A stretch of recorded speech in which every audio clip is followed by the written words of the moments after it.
Postular que o homem de Romanos 7 não era convertido ajuda os perfeccionistas pós-lapsarianos? Eu sou Ezequiel Gomes e hoje eu convido você a refletir um pouquinho sobre a relação entre o perfeccionismo pós-lapsariano dentro da Igreja Adventista do Sétimo Dia e o texto de Romanos capítulo 7, ok? Bom, então é o seguinte, é essencial para a teologia perfeccionista pós-lapsariana que o pecado seja definido única e exclusivamente como uma decisão livre de transgredir a lei de Deus. Então o pecado ele é isso, ele é essa decisão que o ser humano faz porque quer fazer, faz porque é rebelde contra Deus, faz conhecendo a lei e tendo todas as implicações e compreensões e noções do que é a lei, e faz o errado porque quer fazer errado, porque ama o errado, e é nesses termos que o ser humano pode ser acusado de praticar pecado e ser pecador, ok? Agora, nesse paradigma, não há espaço para qualquer ideia da inevitabilidade do pecado. Ou seja, o pecado não pode ser algo inevitável, senão você acaba perdendo essa característica de escolha livre que você faz porque quer fazer, mesmo conhecendo a lei de Deus, você ama mais o pecado do que a lei de Deus e decide transgredir e etc. Também não existe nenhum espaço para essa noção de que a natureza pecaminosa do ser humano lhe incapacite a obedecer à lei de Deus em perfeição e coisas dessa natureza, tá bom? Não. A natureza humana não pode ser impeditiva para a obediência.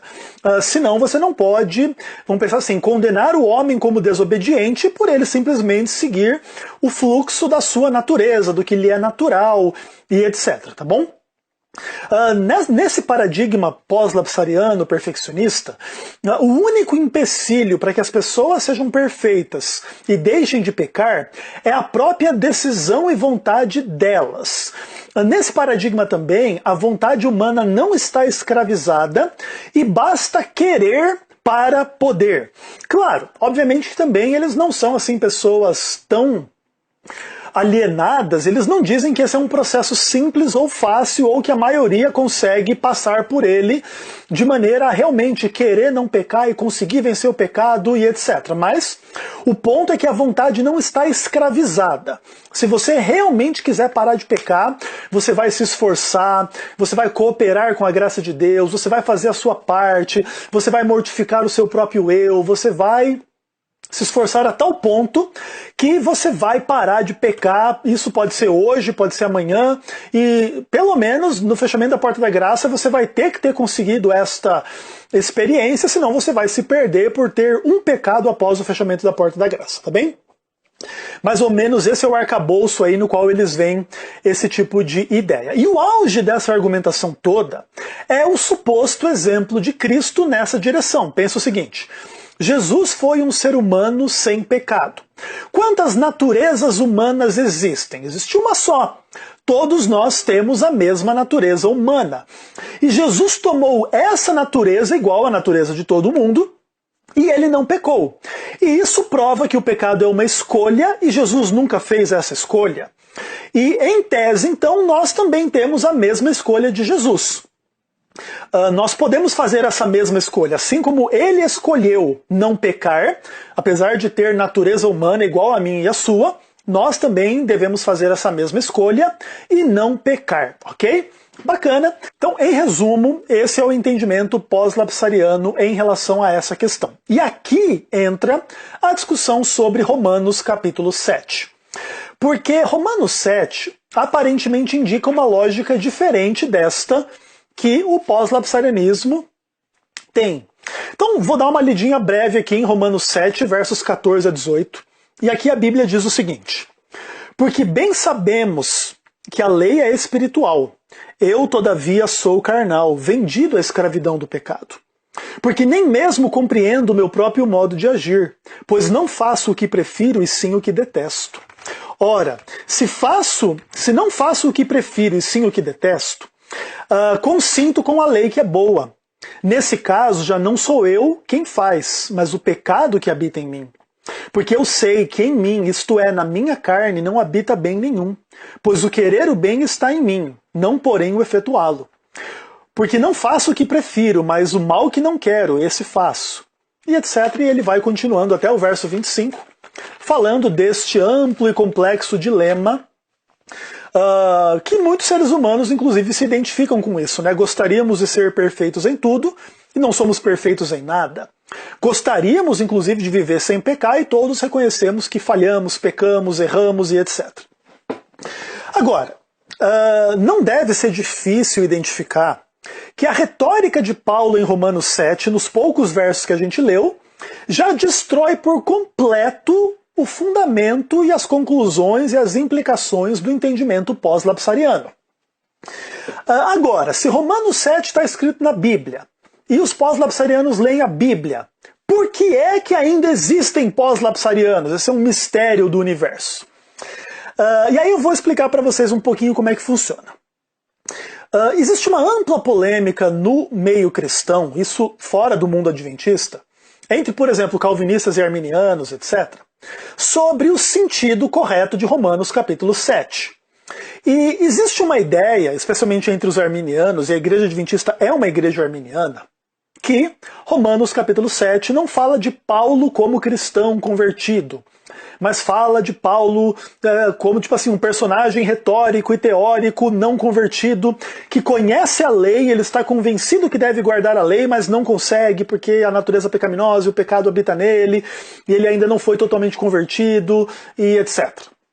Ok? Então mais ou menos essa direção. O homem totalmente convertido, ele está descrito nessa tese em Romanos 6 ou em Romanos 8, que anda pelo Espírito e que não mais peca e etc e tal, mas Romanos 7 não. É um personagem teórico, não real. Como se fosse um homem não convertido. Agora, mesmo entre arminianos, essa não é uma ideia que todo mundo tem da mesma forma. Eu mesmo, por exemplo, sou arminiano e acho que Romanos 7 fala de um homem convertido que não consegue ser perfeito em tudo. O homem pode se converter, pode ser transformado, pode andar pelo Espírito, pode andar em novidade de vida e deve. E deve ser obediente, inclusive em níveis radicais. Mas isso não quer dizer que ele é absolutamente perfeito em tudo e não peca em nada. Ao contrário, a Bíblia diz que todo mundo peca. E isso indica que mesmo quem é convertido também peca, ok? Mas vamos lá, eu não vou criticar esse entendimento aí de que Romanos 7 fala de um homem não convertido. Beleza. Vamos admitir que assim seja. Então Romanos 7 não fala da pessoa convertida. Fala do homem antes da conversão, ele está convencido pela lei, que a lei é justa e boa, mas ele não consegue guardar essa lei pela falta de um poder maior, da conversão verdadeira e etc. Beleza, vamos admitir que isso possa ser verdade.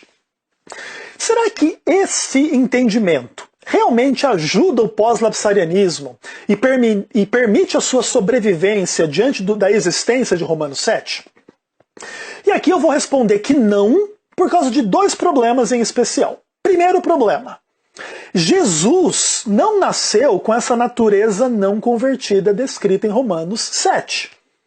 E se o homem não convertido ele está aqui descrito em Romanos 7, todos os homens já passaram por um momento da sua existência onde eles não eram convertidos e por isso precisavam se converter e ter a fé em Cristo e aceitar a graça e etc. Mas Jesus nunca passou por esse processo. E aí você quebra o link fundamental do pós-lapsarianismo em relação a esta questão. Usando-se de Ellen White, o que o pós-lapsarianismo diz? Que se Jesus tivesse descido da escada do céu e tivesse falhado em descer até o degrau mais baixo, ou seja, até a humanidade, Jesus não poderia ajudar o homem, não poderia fazer essa conexão entre o céu e a terra. Entre o céu e a terra, tá bem? Então, Jesus ele teria que se tornar um homem igual a todos os homens para poder elevar os homens ao perdão, à graça de Deus, à salvação e etc.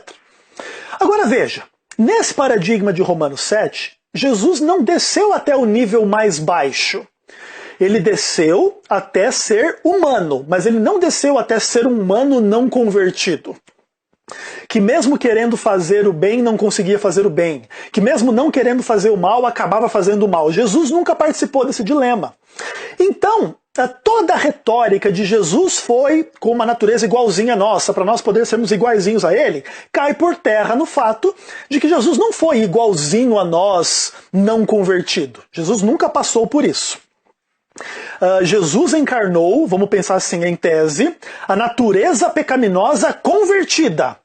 Mas nós viemos ao mundo com uma natureza pecaminosa não convertida. Claro, nesse paradigma, quando o ser humano se converte, ele está aqui embaixo, ele vai ser igualado à condição de Jesus, um homem com natureza pecaminosa, mas agora convertido. E assim como Jesus escolheu não pecar, tendo uma natureza pecaminosa, mas convertida, ele conseguiu não pecar. Então, nesse ponto, a conversão resolve esse problema na mentalidade pós-lapsariana. Isso é verdade. Mas o caminho continua incompleto, porque Jesus não desceu até o ponto de ser um ser humano não convertido para ser igualzinho a mim e a você, para dar o exemplo de que eu e você podemos ser iguaizinhos a ele. Essa retórica falha nesse ponto fundamental. Além disso, Ellen White, comentando Romanos capítulo 7, especialmente o verso 18, no livro Atos dos Apóstolos, página 561, ela diz o seguinte: a cada passo para frente em nossa experiência cristã, nosso arrependimento se aprofundará. Saberemos que nossa suficiência está em Cristo unicamente e faremos nossa própria a confissão do apóstolo. Eu sei que em mim, isto é, na minha carne, não habita bem nenhum. Romanos 7, verso 18. Esse texto é um texto que golpeia de morte a compreensão pós-lapsariana de Romanos 7. Ellen White diz que esse texto é um paradigma para a nossa experiência cristã. Reconhecermos que na nossa carne não habita bem nenhum.